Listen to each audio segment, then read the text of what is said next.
Là, c'est les photos de l'année dernière. Ils sont dans la région de Banaora, en République dominicaine. C'est là où vous allez aller? Ouais. L'opportunité était inespérée pour Simon. 45 jours en immersion, à plus de 7000 km de Saint-Denis, la ville dans laquelle il réside. Dans quelques jours, il part pour la République dominicaine, un voyage humanitaire et solidaire qui rend très fière sa maman. D'aller surtout s'ouvrir au monde, de voir ce qui se passe ailleurs. Je trouve ça très bien, je suis très fière qu'il ait fait cette démarche tout seul en plus. Non, je suis vraiment contente. À son retour, le jeune homme de 18 ans devra monter un projet solide en lien avec son voyage. Aide aux populations qu'il a rencontrées ou campagne de sensibilisation en France. Ça peut être dans le domaine de la santé, du sport, de l'éducation, de l'alimentation. Après, ça dépend de vraiment nous ce qu'on constate et ce qu'on a envie de changer par rapport à là-bas. La structure qui lui offre l'opportunité de découvrir ses nouveaux horizons, c'est Global Potential, une ONG née aux États-Unis en 2007, arrivée en France il y a 3 ans. Grâce à elle, Louise est allée au Sénégal et a trouvé un local pour créer une bibliothèque pour enfants. Moi, je suis de la 3e promotion et Jeune Star pour le Sénégal cette année. En France, on ne se rend pas compte de...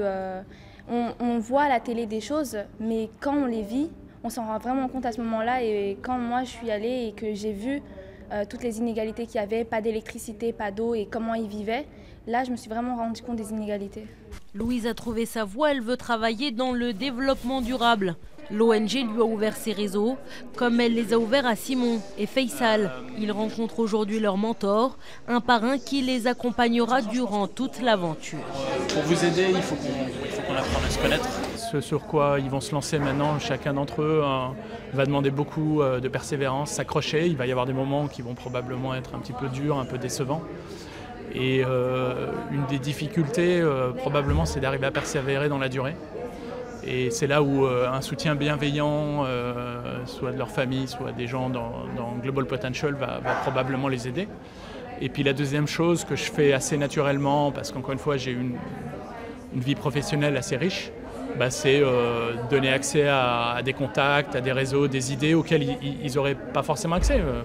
Quand moi j'avais leur âge, j'avais pas accès à tout ça. Aujourd'hui, à 45 ans, j'ai plus facilement accès. Je suis content déjà que mon profil, ça l'ait intéressé.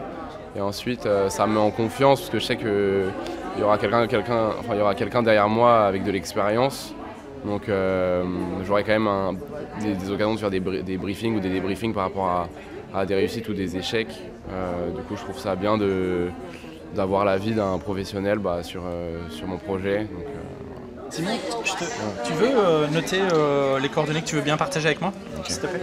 Simon reverra son mentor dès son retour de République dominicaine. Ouais, je pense que ça va bien se passer. Je vais vous demander à tous de prendre une feuille, vous en avez déjà tous au moins une.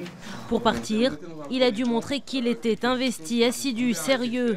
Car Global Potential, c'est surtout une formation.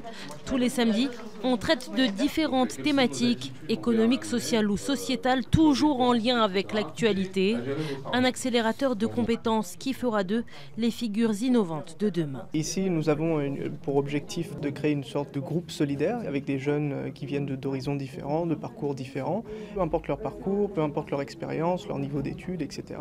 Le seul critère qu'on retient ici, c'est la volonté de vouloir faire une différence aujourd'hui dans la société dans laquelle on vit. À Global Potential, on pense que le savoir n'est pas une arme, le savoir mis en application, mis en action, c'est là que réside le pouvoir. S'il vous plaît, on va vous rendre vos diplômes. Que vous pourrez mettre Un savoir matérialisé par un diplôme qui leur servira peut-être à l'avenir. CV, si vous voulez, c'est, je vous enverrai sinon, mais en gros, c'est un certificat qui est reconnu à Londres, marqué formation d'éducation financière. Mais certainement pas autant que ce voyage qui se prépare. Dans quelques jours, Simon, Louise et leurs amis s'envoleront pour la République dominicaine, le Nicaragua, Haïti ou encore le Sénégal.